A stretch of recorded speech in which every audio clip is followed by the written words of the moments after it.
Hello, this is Maya Lila from Mystics, Muses, and Sacred Sites, and I just wanted to give a little brief intro to this interview with my friend Jessyl, because I meant to talk about world schooling and unschooling and the lifestyle that she and I both are living, which right now is kind of nomadic with our children. But we ended up going into the story of her daughter's brain tumor, and we're both free birth mamas, very I don't know what to say. We value sovereignty and following our intuition and listening to our body and trusting our children. And don't we don't subscribe to listening to authority for our life decisions or our body decisions. And so, hearing her story of how she managed and handled her daughter's seizures and brain tumors was super powerful. And we just kind of went off on that tangent. We're going to have more episodes talking about the travel and the world schooling. But this episode is really powerful. And so I just wanted to give a little intro blurb because, we went a different direction on this first conversation. So I hope you enjoy, and let us know if you have any questions in the comments below. Like, subscribe, all that stuff. It helps other people get to see this video. And my intention with these videos, with these conversations with mystics, is to normalize spiritual experiences, normalize that spirit is a thing and it's real and energy is real, and all these things that our society says are not real and are lies and are woo-woo and made up in your head, blah, blah, blah. Our culture is the first culture in known human history to believe these things, to completely disconnect itself from the divine, from spirit, from energy, from ancestors, from nature, but also from the consciousness of nature. So I love having these conversations to normalize spirituality and the divine, and just remind ourselves that no, it is real. It's not fake. It's not made up. It's not woo-woo. Yeah. So enjoy this conversation, and there will be more. Hello, and welcome to Mystics, Muses, and Sacred Sites. I'm Maya Lila di Vento, your host, and today I'm having a conversation with my friend Jessyl, and she is traveling the world with her 5 children, right? 5? Yes, 5. And her husband. And we wanted to talk today about unschooling, or you can call it world schooling. There's different names for it, but it's basically just letting your children live life and trusting that they will learn what they need to learn when they need to learn it. And also that if we don't force children to go into compulsory schooling, then they learn how to follow their intrinsic motivation, what their heart's calling them towards, what they're interested in. And it's just, I feel like unschooling, world schooling is the foundation for thriving humans as opposed to traditional schooling, which creates corporate employees or factory workers, essentially. So why don't you tell us about maybe a little backstory on how you guys ended up traveling the world and unschooling your 5 kids? Okay, so unschooling for me was actually really early on in my parenting journey. So it was when my first was 6 months old. I joined at the time, it was the San Diego breastfeeding group. I think it was like a spin-off from the Badass Breastfeeders main stuff. And then it was a local chapter, and I went, and that was the first time I ever heard of unschooling. Never had heard the term before, had no idea what it was. And I was kind of mind blown. I was like, what do you mean kids don't go to school at all? Like, how will they learn? And when I'm very interested in something, or something that kind of blows my mind, instead of me just saying I'm not doing that, I'm like, okay, I want to read about it. I want to learn about it. I want to know more. Like, how does this even function? So I got a bunch of books and I started reading it. I joined a bunch of the Facebook groups, and, one thing led to the next. And I reached the conclusion. I was like, this is what I'm going to do. And I think a lot of that came through was reading a lot of John Holt's work, which he is known for kind of being a pioneer of that movement, I think in the 70s. And he's done so much research. And once I read, his articles and his stuff and his books, I was pretty sold on, like, this is exactly how kids learn. It makes so much sense. So my first never went to school. And, after that, it wasn't really a question of are they or will they ever go to school.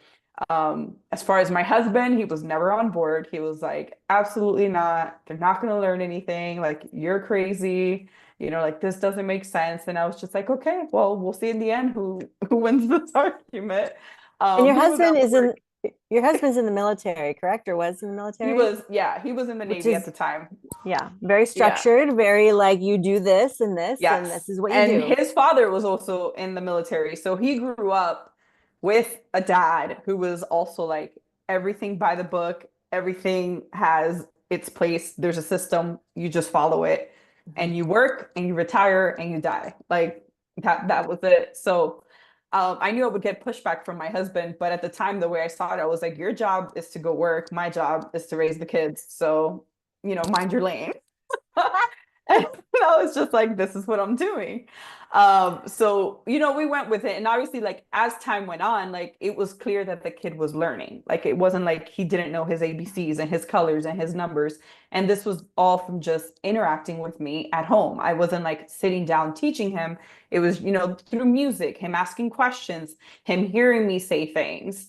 So by the time we had our second, I want to say he was more sold on the idea of the lifestyle because he kind of saw it through our oldest, who was like 2 by the time our second was born, that he wasn't completely absent of knowing things. Like it wasn't Mhm. like he was like duh, sitting there like no clue what's going on. Yeah. So we didn't really have a conversation about it after that. And the whole travel and unschooling that kind of came with his departure of the military service 3 years ago. He was one of the ones who was at that point in his career of like, you got to get the job or we're going to kick you out. And he chose not to, and they did kick him out. It was like a 9-month process. So we Mhm. had plenty of time to, reconsider. We had plenty of time. And basically, it came down to what do we value most in our life? And for us, the career and that lifestyle no longer mattered. And at the time, we were going through other things with our family and health, and it all turned out that it was the best decision for us. And we're like, we Mhm. don't want to continue living like within a system that's going to tell us what to do and how to live our lives.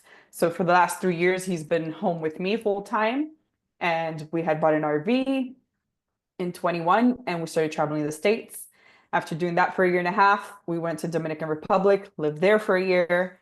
And after that, we were like, okay, we don't want to be here anymore. What's next? And we're like, okay, I think it's time to just go travel. And now we've been traveling. We've been on the road for a little over 90 days now, full time with our 5 kids. And yeah, it's been going great. We had some pushback from the older kids in the beginning. They weren't completely sold on the idea of leaving their friends and all the new people they had met in Dominican Republic, and that part was a little tough. But here we are, 3 months later, and they're doing great, and no one's complaining about it. And they've meet friends wherever we go, and they find people to play with, even if they don't exactly speak the language. The kids Mhm. figure it out. I was like, play is a universal language, and that is Absolutely. one of the foundations of unschooling. It's like they learn through play. Yeah. Beautiful. And do you want to go into a little bit the health issues you touched on? Because I know that's like a whole other story, but that's kind of foundational, I think, to this transformation at this Yeah, part of your life. so in February of 21, our third child, she was a month shy of turning 3.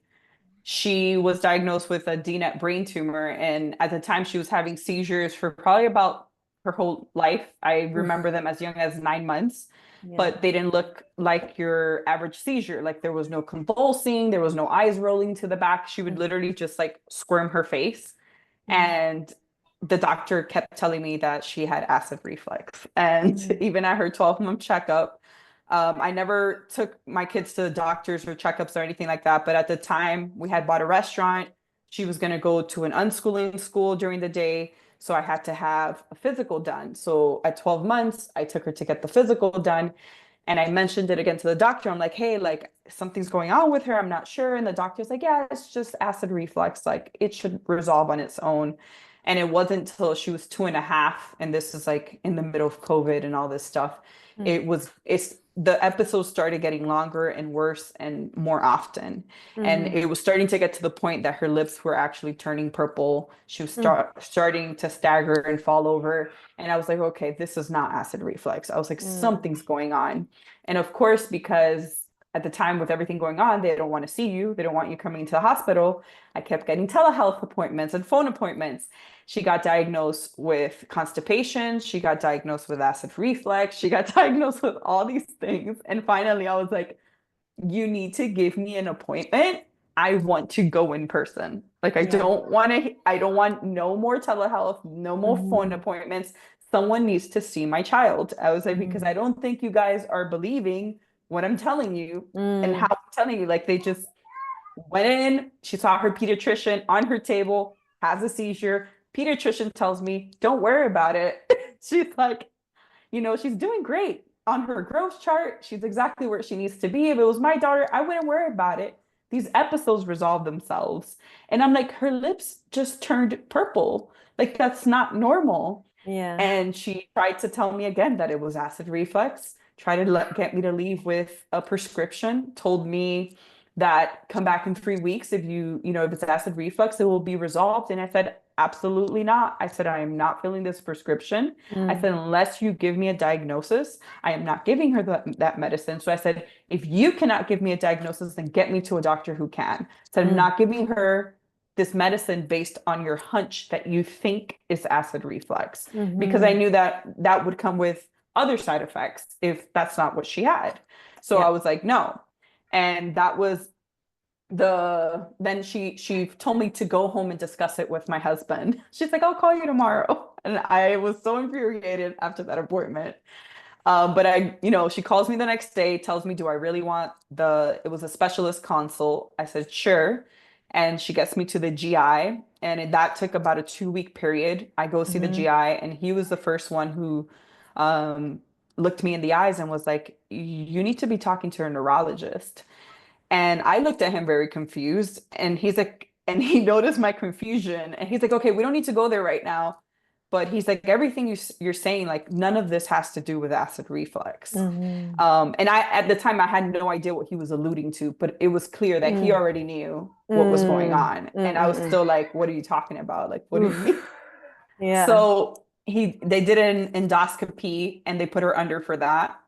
And right before that appointment, the night prior, she had one of the worst seizures she's ever had. And at that point, we started recording them because the doctors weren't believing what was Ugh, happening. God, So I feel like I'm gonna throw up. Like it's just bleh, like it's so yeah, disgusting because a lot of women aren't as fierce as you are or as persistent, and like they'll yeah, listen to the authority and they'll push aside their intuition or their inner knowing. And not all women and not all mothers, but like women are trained to not yes, trust themselves.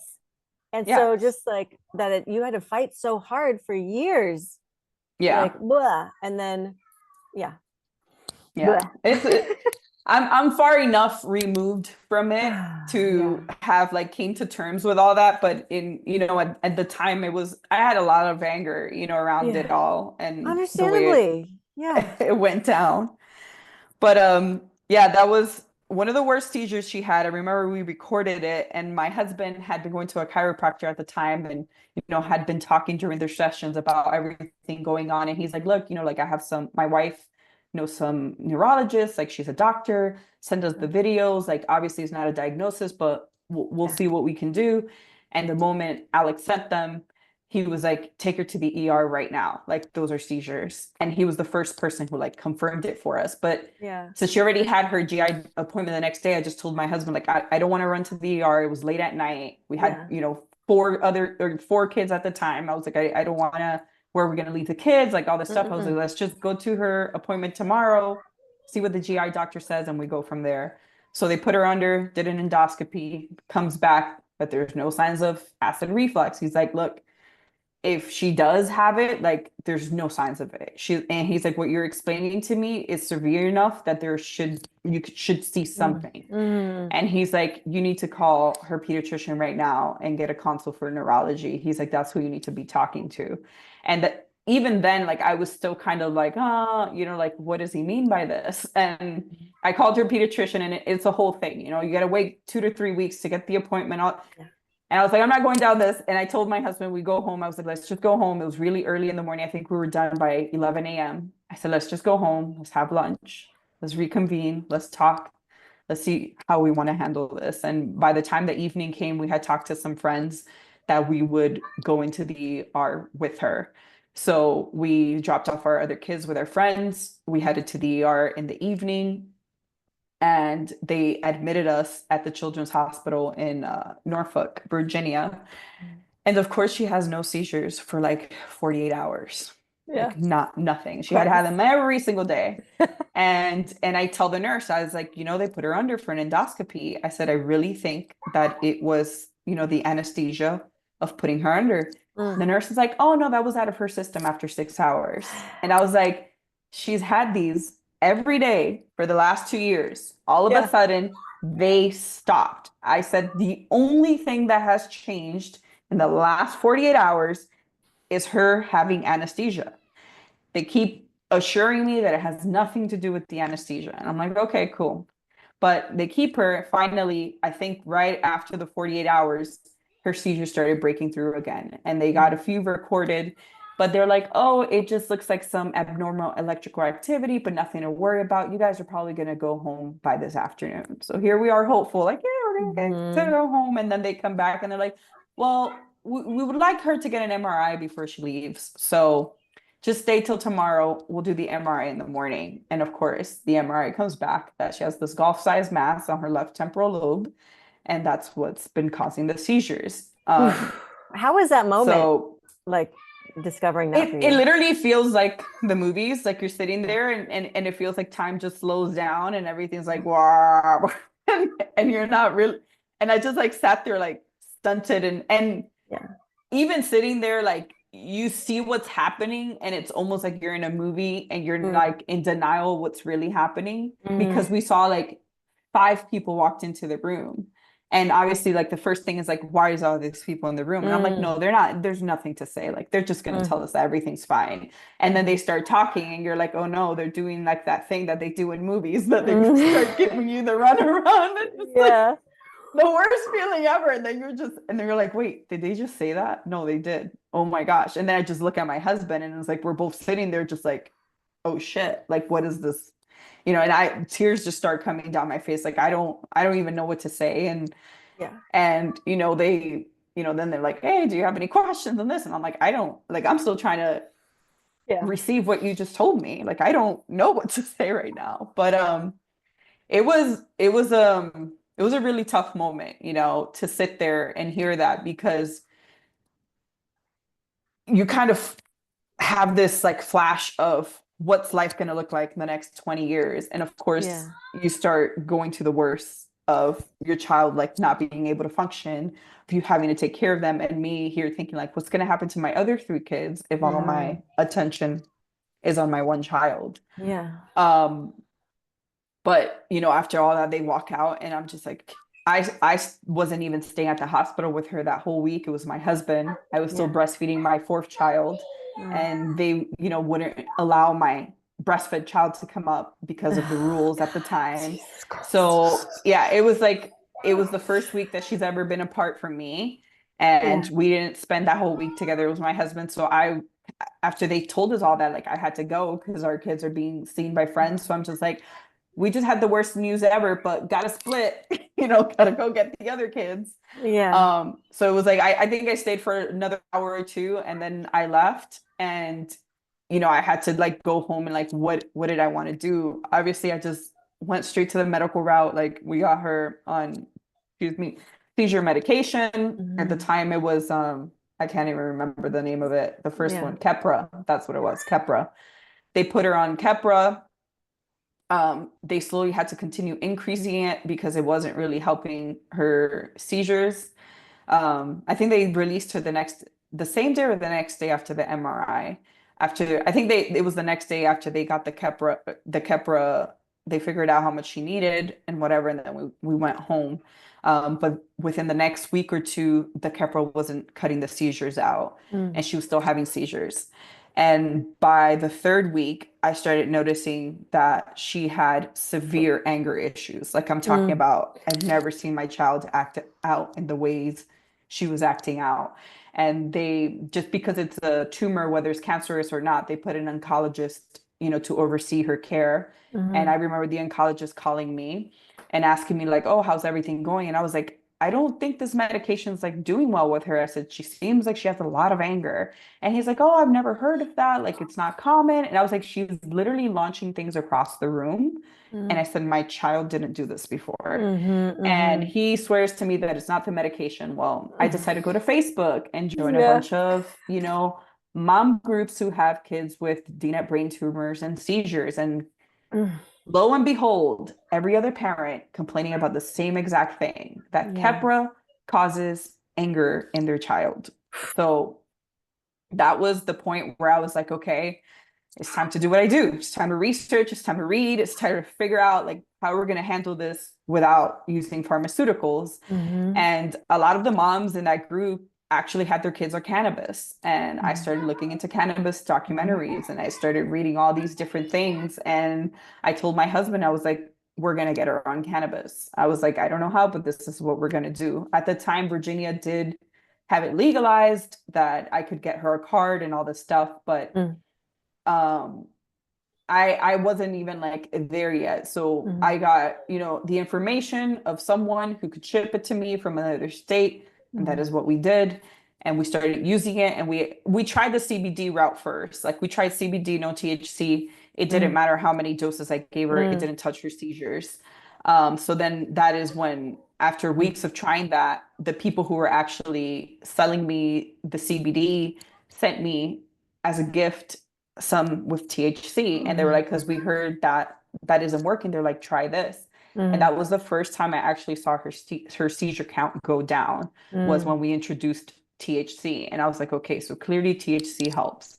So then I started like resourcing out like how else can we get her different strains. And that was like a whole journey doing that, because there's so many strains and so many different things. And they don't all work the same, even if they have very similar makeups.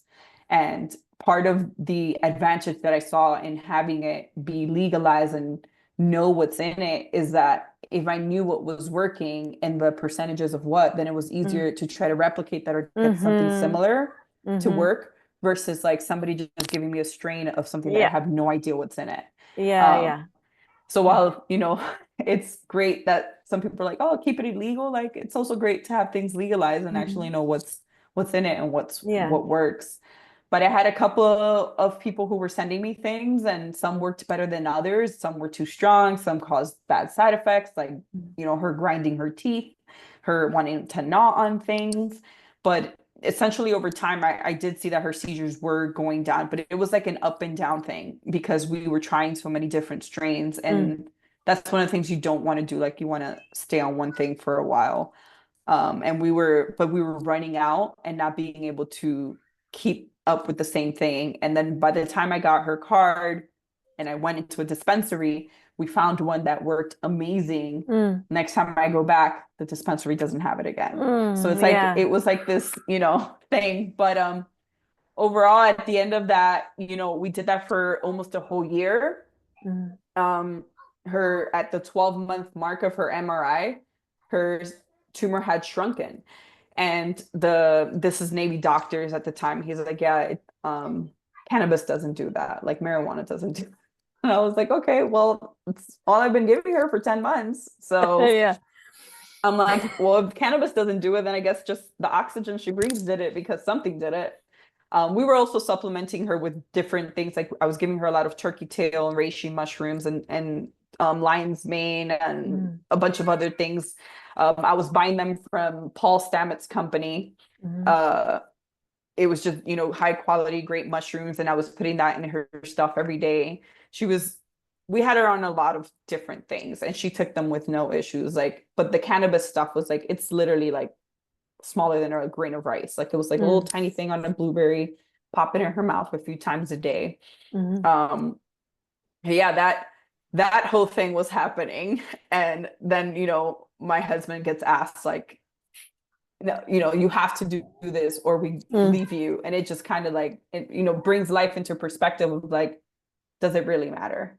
Does it really matter that they kick you out of the Navy when we have a child at home that we have no idea how many days we have left with her? It's like all of that just kind of catapulted us to saying, you know what, like we're living our life now. Like we're not going to wait for 60s to go live our life. So that was like our big catalyst moment of like, what do we value? What do we want from life? And for us, it was clear, like family first, screw the rest of the things. I was like, I don't care if you have a job. Like, I don't care if we live in a cardboard box. Like, I want us to stay together, like that's more important to me than, you working and our family being, torn apart. And obviously with her situation, I was very strained at home, now having to take care of her and the other 3 kids and then be by myself. So it was once he was home with us and we kind of got into the flow of things, I was like, I don't care if you lose your job, like we'll figure it out. Like I'm sure we will, like hundreds of other people have, like they go through hard times and you figure out how to make money a different way. But yeah, that was our big kind of push into truly living the life that we wanted for ourselves. And by then, like at this point, my husband was like all in and unschooling and all of this, like our kids are a lot older and all this stuff. But she had this big implosion moment in January of 2022. She had a 15-minute seizure. It was the longest one she's ever had. And we had no idea how she was going to come back from it, recovery wise. And that was like huge for us. But crazy enough, one of the things that I came across my research was William Bankston. He's all about the image cycling. And basically it's like a form, people might say manifestation or something like that. He teaches, the guy's a huge skeptic. He's a scientist, but basically he took a bunch of rats and he was studying on how healing works because he had worked with someone who could heal people and he was very interested in like how that all worked. And what he discovered in the mice when they were trying to heal them with just their hands, and I'm cutting this very short, you guys can look into him, was that right when he was ready to stop healing the mice because he thought it wasn't working and their tumors were getting big. And he hit this point of like, wait, what happens if we just continue? Let's see what happens. And they continued doing the healing on the mice. The tumors actually got super big and then it imploded. And then the mice were actually healed. And then those mice, their blood could actually heal the other mice too. So it was like this whole thing. So when that happened with her, when she had that 15-minute seizure, it was like, for some reason, like popped back into my head listening to him say that. And I was like, wait, what about if this is actually like the moment of healing, not the moment of her being worse? 2 months later, last seizure she ever had in her life. Like literally after that 15-minute seizure, 2 months later, she never had a seizure again. Like she had, and I can't even tell you what her last seizure was because I don't remember.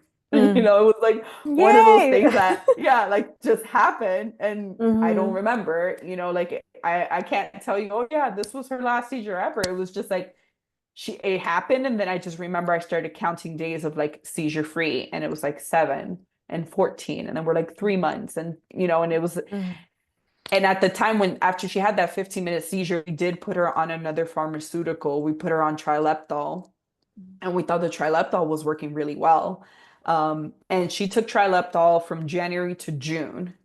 And like I said, around March was her last seizure. So from March to June, I thought it was the trileptal that was keeping her seizures away. Well, come June, this girl has been taking all medications, everything for over a year and a half, no issue. She says, no.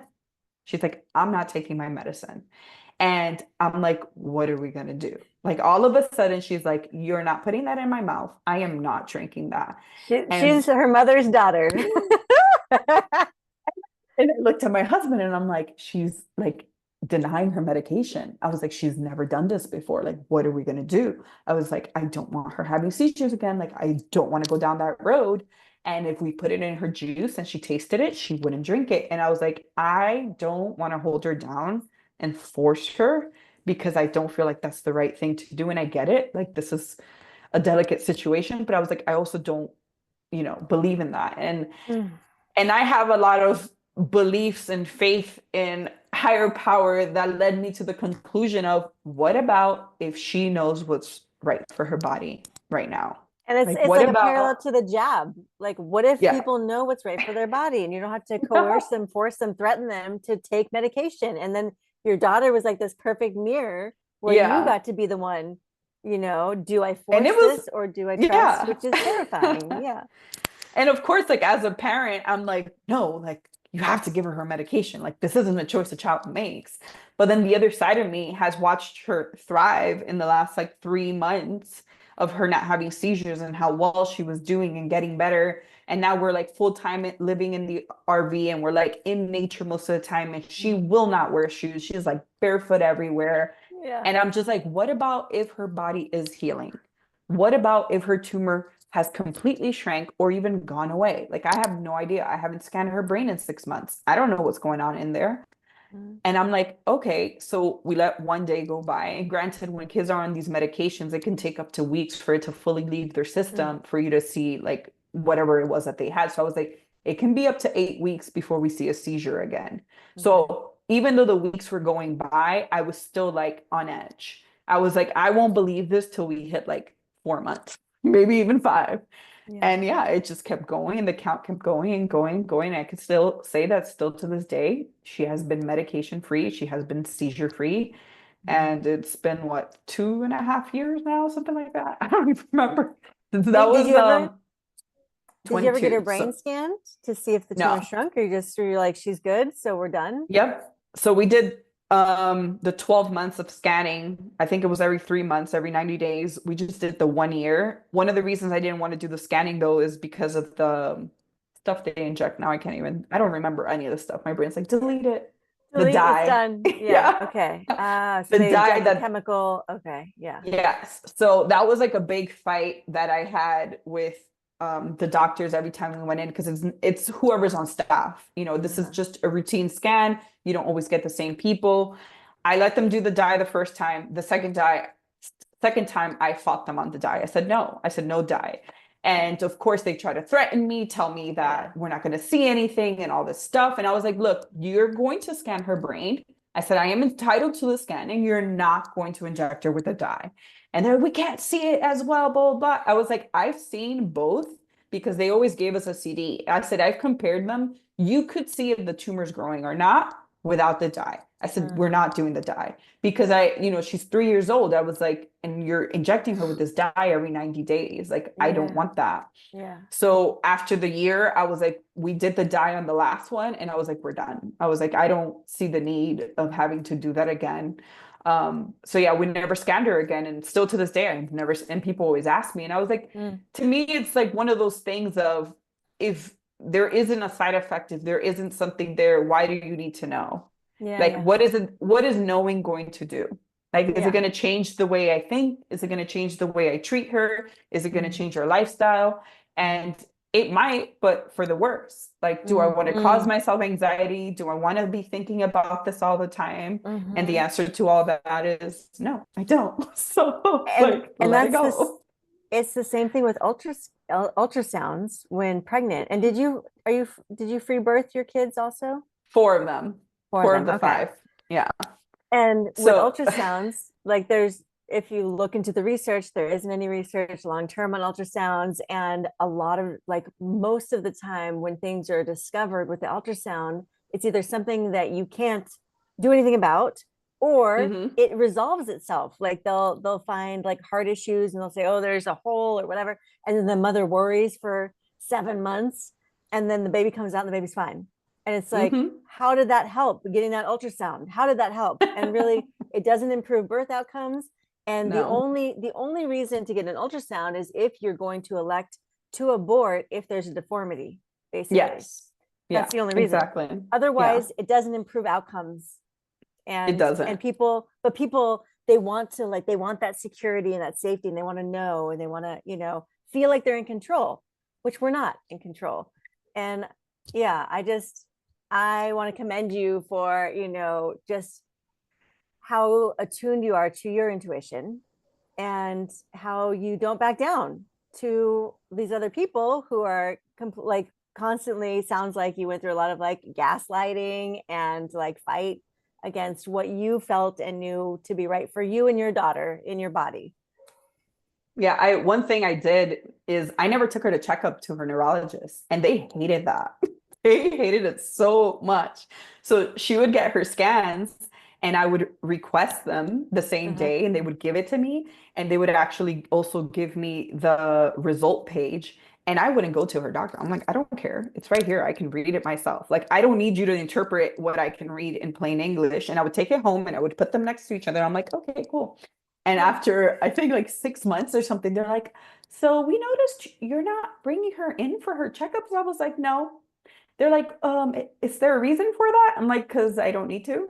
I'm like, what are we going to discuss? Oh, her scans. I'm like, oh, I see them. I said, I asked for them and I read them and I watch the videos at home and I check out all the pictures and everything. I'm like, what do we need to discuss? They're like, well, they don't really have anything to discuss. And I was like, so I can go in there and you can tell me how I shouldn't give her cannabis and how I shouldn't. And I was like, no, like, I'm just going to skip that, opt out, scan her, thank you, and I'm going to go home.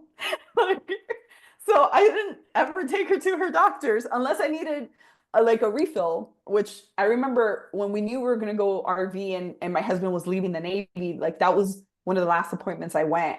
And her first doctor was actually pretty nice. She wasn't as bad, but that last guy I sat with, he was such a douche. And he like didn't even look at me. He seemed like he was in a rush and I was inconveniencing him. Like he goes in there with all his stuff, sits down. He's like, okay, like never met this guy before, never seen him, sits, like doesn't make eye contact. It was just another check in the box for him. And I'm like, okay, great. Like, so nice to meet you too. And and this was the one that told me like that cannabis didn't shrink her tumor. And I was like, okay, but for 10 months she's had cannabis and her tumor is smaller.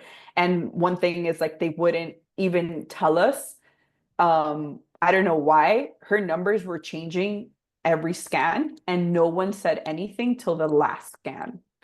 Every time we asked what was the scan results, like if we called, because it would take a while for them to get that paperwork to us. And we're like, hey, we just want to know. They're like, there's been no changes. There's been no changes. There's been no changes. And then we would get the sheet and I'm like, but the numbers are changing. Like the dimensions are changing. Like it's shrinking. And the last time. So the dimensions were shrinking and they weren't, they were saying there's no change. They kept telling us no changes. I don't know why till this day, why they did that. It's they kept like saying no changes. Cognitive dissonance. Because it wasn't much, And maybe because it wasn't, like, I don't know if they, if they look for like a certain target number that it has to go down a certain amount before they say that it's actually changing, but they kept telling us no changes. And it wasn't until the 12th month that they finally said, there's been changes in her numbers. We think it's involuting because they also won't use the term shrinking. It's not the correct neurological term to say on a tumor. It's involuting. It's not shrinking. Like, whatever. But yeah, it was insane. So yeah, that was like another reason I didn't even care to go in, because I was like, you guys won't even tell me what is actually happening. I had to look at the black and white and see it for myself. So that was, it was a lot more went into the story, there was so much we were doing behind the scenes, but a big part of that for us, like the whole journey and everything, is like we as a couple, as like husband and wife, we weren't necessarily on a good foundation. And this situation for us was like a big, like cleaning out of closets of sorts for us, of like initiation. Yes, it was. Yeah, it was huge, because at that point, like, so these are the situations that so many couples don't make it through. Like it usually ends up in divorce because it's very heavy, it's very hard, and everyone wants the best for the child, obviously. And for us, it was just like a big moment of looking in the mirror for ourselves and each other, of like, what do we want from all this? What is the outcome? What is the vision? And part of our, I guess, driving force of moving into the RV was almost to like quiet the noise of life, of everything else. Because it was like, we just have so much internally going on. We don't also need the sports activities and this and that and the house and we were like, what happens if we like shut everything else out and like just focus inwards and like what can we do here? Like, how do we fix this more energetically than anything? Because as we know, anything that goes on in the body physically always comes on energetically first. Like, you don't get sick because you touched something. You don't get a brain tumor because it's random. Like, these aren't random events happening in our life. And I was a huge believer of like, okay, this is here to teach us something. Like, it's not our enemy. This tumor is our friend. What are you here to teach us? You know, and that was like a big mindset shift for me too, was like, I didn't see it as something I had to attack and beat. I was like, you're here to teach me something. And I used to thank it. I would do Reiki on her and I'm like, thank you for being here. I'm like, I don't know what you're here to teach me yet. I said, but thank you for being here.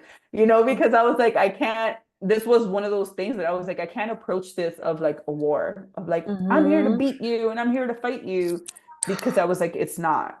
I was like, this leads to destruction and death. Yeah. And suffering. And I was like, something good has to come out on the other side. Like, something good has to come out. And that's what I kept telling myself. I was like, focus on the positive, like something good will come out of this. And it did, you know, like it changed our entire family dynamic. You know, my husband and I went to work and probably took out every single skeleton in our closet. You know, like he told me things that he has never told anyone else. And even in our decade of marriage, you know, like it was like this huge upheaval of getting to know each other on a whole different level and realizing like, we really need to be here for our kids and our family. Like, we're truly the foundation. And for us, it was literally like breaking down the house and rebuilding it again. And, you know, after 10 years of marriage and not having the right communication and interactions, like it really was self-identity. It was also, who do we want to be to each other? It was like all of it together at once. It's just like through the fire. Like, it was like we were getting put through the fire. And it was, and that's, you know, like, it's hard. I look back at it and I was like, whoa, but I'm glad it happened, you know? And it sounds like you were strong enough to walk through that fire. And you also had that awareness of like, how many people thank a fucking tumor? You know, how people have that kind of consciousness and also that faith that this is helping us. This is here to help us. This is going to make it better. It isn't just chaos. It isn't just bad luck. It isn't just, you know, somebody else's fault, blah, blah, blah. Like that's a perspective that, you know, right now in our culture, a lot of people, they don't have a connection to spirit or to a higher truth. And so, you know, there's just a lot of fear and that feeling like I need to defend myself. I need to protect myself. I need to fight to survive versus there's a loving universe creator, whatever you want to call it. And everything is for my benefit and everything has purpose and meaning and a reason that we're going through this.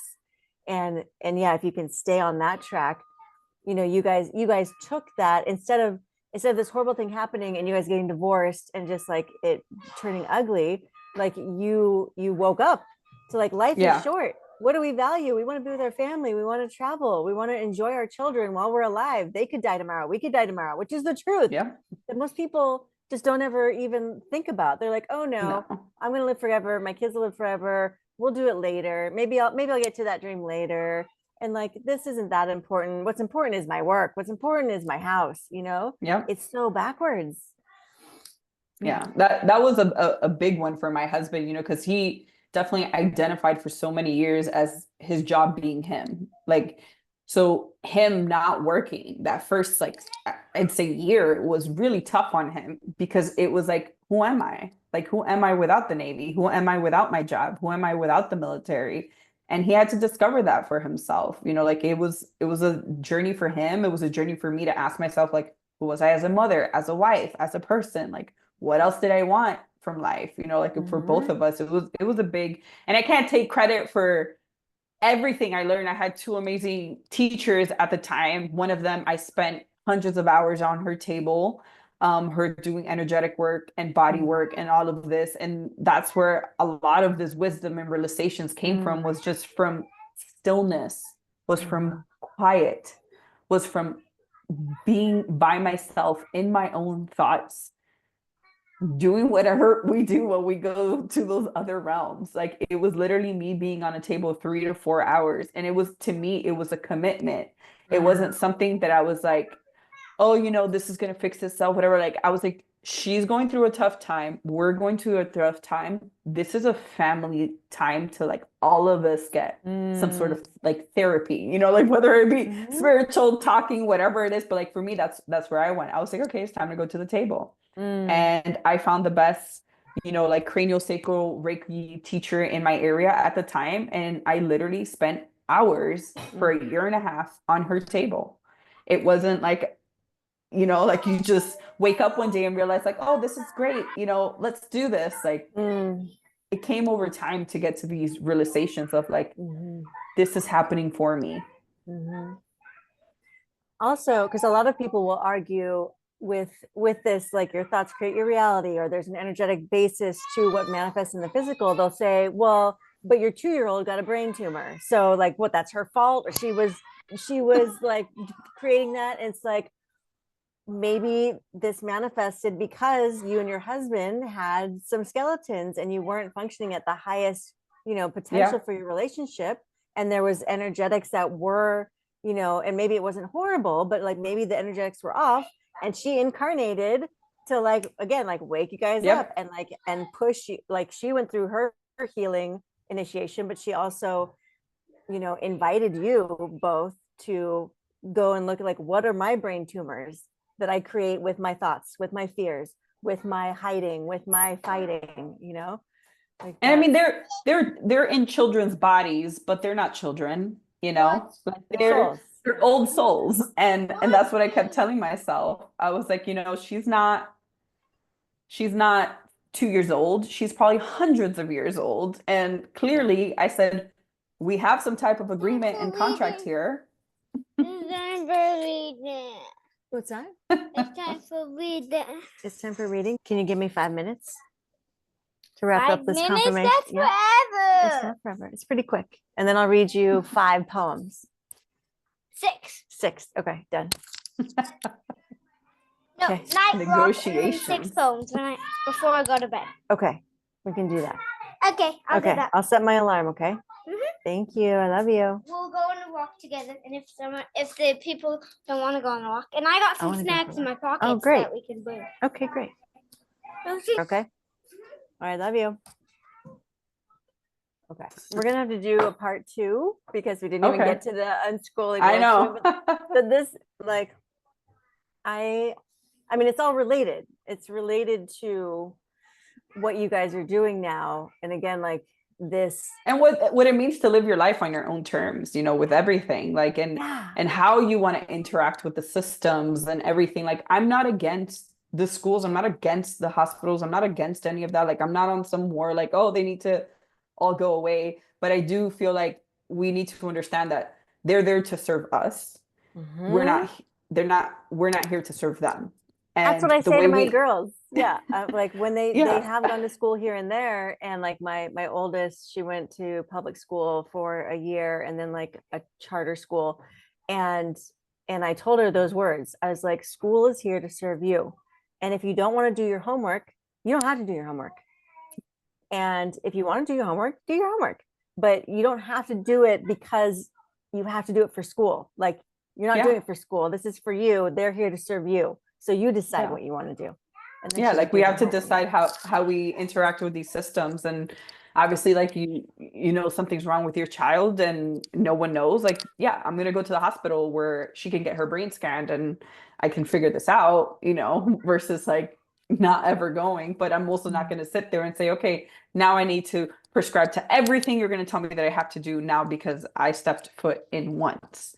So it was a big lesson in all of that for us, of like how, and it's easy, same thing with birth and everything. Like, you go in for one thing and now you're like, oh, now I need to follow up every single appointment and all of this. And it's like, no, you don't. It's a choice, how you interact with these systems. And that's what I'm hoping to teach my children, of them just seeing the way we live our life and the way we do everything. It's like, you guys to set the tone of how that looks in your life and how you live it and how you interact with these places. But best of all is you get to choose at whatever age, as young as you want, what do you want to do for the rest of your life? Or what do you want to do for the next 5 years? Like there's not just one thing. It's not like, oh, you have to go to school and now you have to do a degree in this and now you have to get a job in that because you just spent 4 or 5 years or 8 years in school learning about the one thing.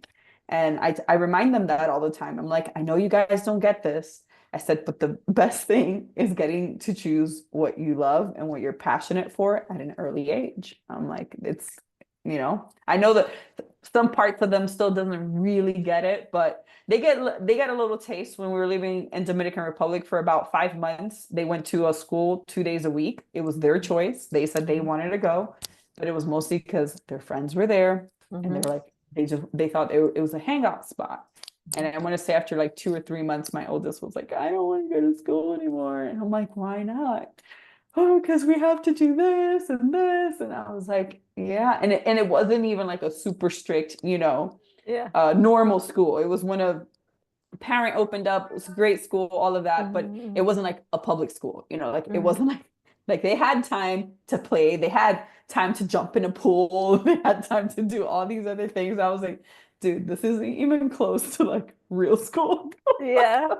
But he was feeling that pull against his own freedom and sovereignty. Yes, and that's beautiful that he rebelled, because we all need to do that. We need to rebel and like our freedom and our sovereignty and our values and like what we really want needs to be the most important thing, not adhering to a system that says, well, you need to do this. It's like, and the big thing was too, the school, they had to bring their lunches. And I told them, it was the first thing I told them. I said, you guys go to school. I said, I'm not making your lunch. I said, you're in charge of your lunch. And that became like, they hated it so much. And I'm like, welcome to the real world. Like, you have to go to work the next day and there's no food at your work. Guess what you got to do? You got to pack your lunch. So if you guys are going to go to school, you got to pack your lunch. I was like, this is part of growing up. This is part of learning responsibilities. I said, there's always food in my fridge. So a lot of times they didn't even have to like cook it. They just had to package it literally. But if there wasn't, they had to make their own food. I was like, I'm not cooking. I'm not making your lunches. I'm like, that's on you. I was like, you guys want to be all grown, make your own decisions. This is part of it. And they fought hard on that one. Dad would sometimes buckle and make little negotiations like, well, if you guys just do this and this, I'll make your lunch. And I was like, Mama's not doing that. And I was like, nope. I was like, nope. I was like, I made it clear. I was like, they go to school, they make their own lunch.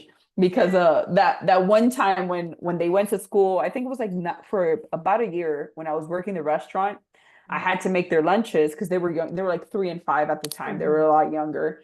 And they almost never ate them. Like I would spend all this time making sure they had a little bit of every freaking food group. Yeah. And then I would pick them up at 3 o'clock and their bento boxes hadn't even been open. And I'm like, guys, why aren't you eating your lunch? Oh, well, we didn't want to eat. It's the same stuff they ate at home every day. And I was like, we literally eat this at home. Like what happens when you go to school? Like what changes from like eating it at home to eating it at school? So I was like, I'm not spending time making lunches because when I see your lunchbox come back full of food, like I'm gonna feel a certain type of way that you're not eating it. So I was like, if you do it, I don't care. I'm like, you did it. Yeah. So, but they realized why, we don't subscribe to school and why we don't go to school and all that. And now they haven't been asking or begging to, attend any type of schooling. And in the future, my husband's like, what are you gonna do if they do in the future? I'm like, well, once again, it's their choice. I was like, I would hope that they don't choose a public school, like maybe it's an alternative school, but I was like, if they choose to, like it's their choice, they can go try it out and see what happens. But so far, it hasn't come back in their realms of. When my 10-year-old recently, we're in Greece right now, and we were out to breakfast and there were Greek kids going to school, like, gangs of teenagers walking down the street. And she's like, Mom, I want to go to school. I want to go to school. And I was like, well, like, we're not doing that right now because we're in Greece. But we'll see if you really want to go, like, we'll figure it out eventually. And I mentioned it to a friend back in Oregon where we're from. And she's like, well, if Shasta wants to come live with us, because they have a son who is a good friend and they're the same age, and they love her. We've lived with them before. And she's like, she could come live with us and go to school with Irie, with our son. And so I was like, I'll let her know that. And so I told her that. I was like, you can go live with Joy and go to school if you want. And she's like, I'd rather travel. I'd rather keep traveling. And I was like, okay. But I'm open to, I'm open to the future if she does want to go to school and I don't want to go back to the United States. Like maybe there are friends that are healthy and, that she'd want to live with. One more thing. Yes. Okay. The timer actually went off, so my time's up. No, when they're ready, we're gonna go. When Oh, the people are to the ready. walk? Yeah. Okay. So you can keep on going. Okay, thank They're you. not ready yet. Okay, they're not ready yet. Thank you. You've been granted permission. What's that? I was still doing the We're still gonna do poems, yeah. All right, well, let's wrap up this segment. And I definitely want to do another call with, talking about that transition, like even the transition into the RV, which I know you said that was kind of like a cocooning almost, like coming together and just like making that space for yourselves without all the outside stuff. But then also like moving out of the country, because I think a lot of people, not everybody wants to travel, but some people do. And that just the idea of like getting a family of 5 when you have all these kids out of the country, it's like, how do you even do that? And I've done it with, I'm a single mom with 2 daughters, and you and your husband have 5 kids, which is a lot, but it's doable. Like I feel like if it's something that you really want, you can figure it out. And like right now I'm staying at a home where we're going to be wolfing, which is willing workers on organic farms, where you can work a few hours a day for free room and board. And you get to like, I'm doing, traditional building on this ancient Greek house. And it's so cool and fun. And it's like, you're playing with mud and like smearing mud on the walls. That's amazing. and we're not, we don't have to pay rent or for food while we're here doing this. And so, there's always ways of making it work, but you have to sometimes just take the leap and figure it out, as you go. So I want to hear your story. We also brought my sister with us. I was like, that helps. She also quit her 9 to 5 and came, on this journey with us. So it's, it's possible. She's a single mom as well. She had 1 daughter. Her daughter did not come with us, but it took her a while too. And what most people it's just a mental block. Like it's not anything physical that's actually keeping you where you are. It's like getting over those mental hurdles. And once you do, it's like, okay, I can just go and do this. Like, I don't need to be held back by all these things, but it's depending who you are, it might be more difficult than others. My husband and I tend to be the adventurous type. So we're like, all right, kick that to the side. Let's go. Let's go. And for me, there's a lot of terror and fear in making big leaps like this, because I'm like, am I going to be able to survive? Am I going to have enough money? Is this all going to work out? Am I going to fail miserably? So for me, I had to process a lot of just terror and fear, and also like death, like different levels of dying to my old identity, and even like getting rid of everything you own. Get rid of everything you own. That's a lot of what, in our culture we identify with, of like, my stuff is me. So it's a death. That was a big one for my sister. Like she's like, in a sense, mourning her apartment and everything she had because she worked so hard to build it, and then in a sense got rid of it all. And then she's like, that's what I worked so hard to have, and now it's gone. And it, and like you said, it's like when we tie our identity to all these things, it's like, what do you do when you're without it? Like, who are you without it? Like what else do you have to give? And that's where, we have to learn how to go inwards and realize like the value is here. It's here. Like it lives with us. It's not in all the things that is around us. Yeah. And the happiness is here and here. It's not necessarily in all of the shit that we accumulate. And actually it's not in that shit, because then that just actually makes us less happy. But all right. Well, thank you so much. I love this conversation. And your story is amazing. And I can't wait to talk now the next time about like all the travel and stuff. Well, thank you for having me. All right. We will talk again soon. Thank you. Okay. Bye.